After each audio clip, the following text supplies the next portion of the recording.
Hi everyone, my name is Merritt Murphy, and this is going to be my chapter 3 summary of Now Discover Your Strengths.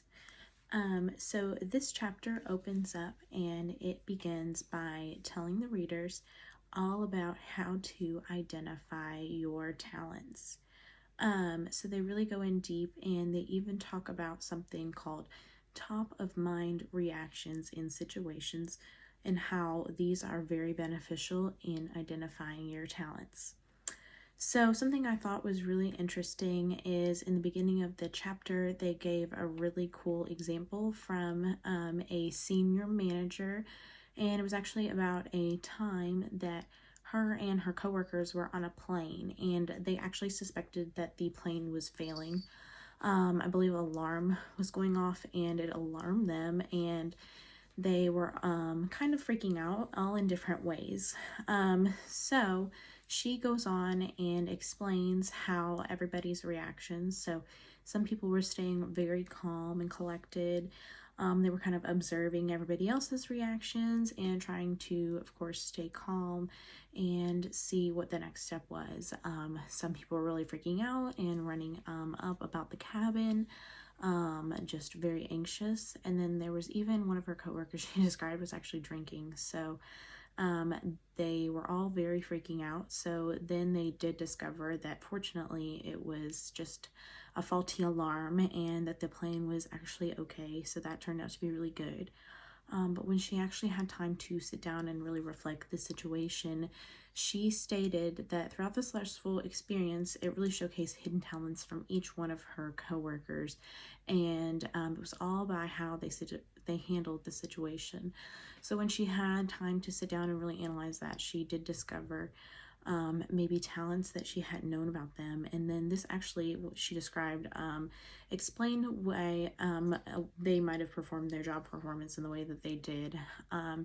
So it was a very good learning experience for not only herself, but for her coworkers, and how they can better learn each other, and how to even work and interact better with each other as well. So of course, this was a really extreme example that the book had given us. However, less intense situations do happen in everyday life. So you can also reveal these hidden talents if you know how to look for them. So maybe if you find yourself in a stressful situation at work, or in school or everyday life, if you have time to sit down and just analyze your initial reactions, what you did just off the top of your head, this could actually maybe help you reveal some talents about yourself that you didn't even realize that you might have had. So I like how they really pointed that out, and I thought that was interesting. Then the book goes on to describe how yearnings, rapid learning, and satisfaction also play a very big role in clarifying your talents. So yearnings, those reveal the presence of talent, and that is particularly when they are felt in early life.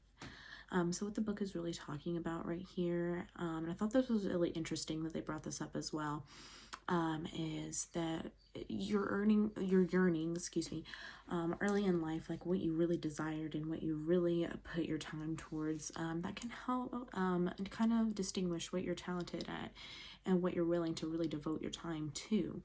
And they reflect the physical reality of some of your mental connections, and they're simply stronger than others. So that was really cool. They pointed that out. And then they go on to describe how maybe rapid learning isn't always associated with yearning.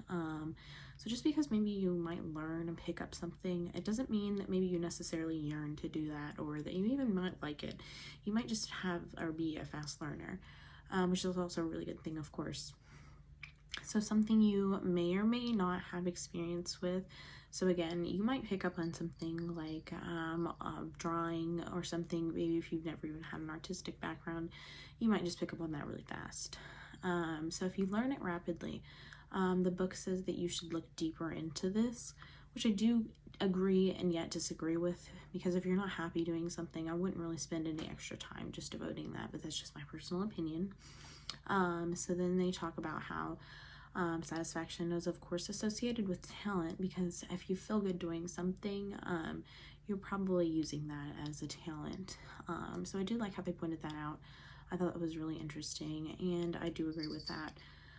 So the book does encourage you to take a step back from everyday life and evaluate those particular strengths, which I do think is very beneficial as well.